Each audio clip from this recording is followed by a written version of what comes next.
One of the first series I ever did when I first started my YouTube channel was an educational rapid speedrun, where I started at 600 and worked my way up. The purpose of these games were for me to follow the basic principles and talk through my ideas and thought process of how I capitalized on my opponent's mistakes early on to lead to a successful conversion later on. I decided to bring that series back today, where my speedrun account is just over 1000 elo. The theme of today's game is what can happen if you waste too much time in the opening, so if you want to see my thought process live when I'm playing a game, keep watching and let me know if this was helpful. Alrighty, so we are playing white here, so I was open with d4, and they choose to play e6, so this isn't super common. They might be baiting me to play e4 to go into a French, but I'm going to stick with c4 and see if they play d5 and kind of transpose into a Queen's Gambit declined here. Okay, bishop e7. So if the pawn was on d5, this is a normal follow-up to the Queen's Gambit declined. However, they are playing it right away, so I'm going to just play knight c3 and continue developing and see if they decide to contest the center, because normally you want to do that as soon as possible. Okay, bishop f6. So they've spent 2 moves with their bishop already. They're putting it on f6. Normally you want your knight on f6. With the bishop on f6 right now, it's hitting my pawn on d4, which is already defended. So it's not really accomplishing anything. They've already moved it once, so this is the second time, and they haven't contested the center yet. So I'm going to now contest the center myself because they're allowing me to do so. Okay, knight to c6, threatening my pawn here. They have 2 attackers, I only have 1 defender. So I have a couple of options here. I can just develop my knight and defend my pawn, or I can play e5 and kick the bishop back. I kind of like this bishop on f6. I think it's inconveniencing their position, so I'm just going to develop my knight out. Again, I'm just trying to follow basic principles. I've controlled the center, I've developed my knights, my bishops are coming out next, and I'm going to castle. Okay, they decide to move their bishop back again. I think they realize that they want their knight on f6, and putting their knight on e7 is just awkward because it blocked the bishop out. So they've already wasted 3 moves with their bishop, which means I have quite a big developmental edge, and I have a really nice control over my center. So I'm quite happy. Alright, I'm just going to prioritize castling, keep it simple. Okay, I'm very impressed that they keep moving their bishop. Bishop to b4 now. They're just trying to find this ideal spot for their bishop, and it seems like they're having trouble doing so. Alright, here I see they're pinning my knights. I'm not actually that afraid that they're going to take and double up my pawns here. I think it would just add support to my structure, but I'm going to develop my queen anyway and just add support for my pawn on e4 and my knight on c3. It's very common to play a move like queen c2 in queen pawn openings. Alright, now they put their queen on f6. They're bringing this queen out quite early. I understand they're trying to hit my pawn, but I can easily defend it. I can either develop another piece, bring my bishop out and defend the pawn, and my development's almost complete, or I can hit the queen. But I think I'm going to play it solid, bring out my pieces, just follow basic principles, right?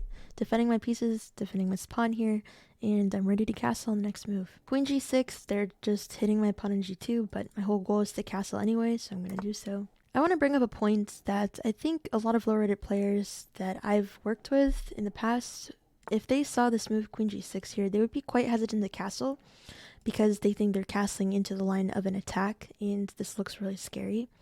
It can look scary, but I just want to point out that because of how they're developed, outside of this queen on g6, just looking at my pawn here, how are they going to add an attacker to gang up on this pawn? How else are they going to bring their pieces into an attack? Their pieces are all awkwardly placed, and some aren't even developed yet, and they're all doing their own purpose, but there's no harmony between their development, unlike mine. So I'm not really afraid to castle into the line of the queen, because I don't see any way the queen can possibly attack my king or this pawn anytime soon. So now I'm tempted to try to start opening up the center a little bit, because I think all my pieces are lined up in a nice way to do so. So I'm going to play d5 here, annoy this knight. Okay, they ended up taking. Obviously can't take with my e-pawn because of this pin, but I can take with my knight or this pawn here. And I'm kind of tempted to take with the pawn, just so this knight has to move away. And I also see that I'm opening up this c-file in a way. So a move like knight b5 might be around the corner, attacking the pawn on c7. They still haven't castled yet, so I'm trying to open up the center because that's where their king is, and try to make as many moves as I can to attack their pieces so they don't really have time to castle as well. Because time is my advantage, so I'm trying to utilize that while I can.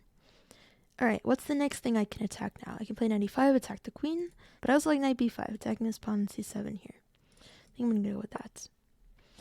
Now you can see this bishop on b4, it moves so many times in the opening, but what is it really doing on b4 now? It's not really looking at anything. Ooh, okay, they end up castling. I think this is honestly one of the better bets for them. So they gave up this pawn on c7, but for the sake of getting the king safe, so I'm going to grab this free pawn here. As expected, they don't have a ton of moves. Now I'm going to play knight to e5 and attack this queen. So every move I'm making, I'm threatening one thing after another. And as you can see, this queen is quite awkward on g6 because there's not a ton of safe squares that this queen can actually go to. These bishops are really powerful, cutting off so many pieces on so many squares. I also realized I also could have just taken the pawn on a7 here and probably just won a rook. But I've been kind of focused on attacking though. But we're just in generally a really good position. After all the time my opponent wasted. They're attacking my knight, so I have bishop f4 and I have bishop d4 as my options. I like the idea of bishop f4 because then I have potential for a discovery. So bishop a5 makes sense. They're trying to hit my knight here. I can play knight b5 and attack the queen again, and it starts to open up this line more to then hit the rook after. So I think let's just move our knight back and hit this queen here. Alright, now they're hitting my bishop. Instead of moving my bishop back, I'm actually going to move my knight to d3 because I not only defend my bishop, but I move my knight out of the way, and now I'm hitting their rook as well. So every single move I've been making is making some sort of threat or preparing some sort of idea, and they still have to get this bishop out. I decided to go for a6, so I don't think I'm actually that worried about losing my knight here. So I'm just going to take the rook for the knights, and now we are up material. Up a very nice exchange with a completely dominating center in position in general. e5, such strong pawns in the center attacking the queen.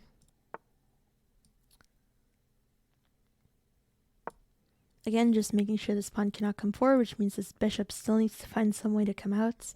If they play b6, that's kind of the end of this bishop. After b4, it's trapped. And I knew that my pawn was under attack by the knights, so I brought my bishop back and made it more productive on this diagonal, pinning the knight to the rook. Alright, knight f5. Let's play knight f4. Hit the queen. Whoa, knight e3. This is a nice try to discover an attack, but unfortunately I have the option to take their queen with my queen first, and now they just have multiple pieces hanging here. And it should be over from here. I'm just going to take this knight for free. And this is still pinned, and now I'm up a whole piece. I took more time than normal because I've been commentating the whole time, but we are down to the last 2 minutes, so I'm going to go ahead and finish up converting this position of a piece here.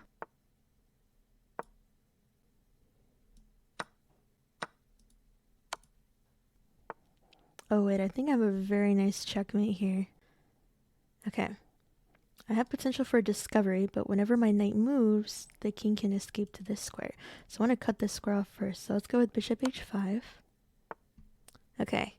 Pause here and try to find the mate in one. This is beautiful, I think. Knight to e6 checkmates. That was a beautiful mate in two.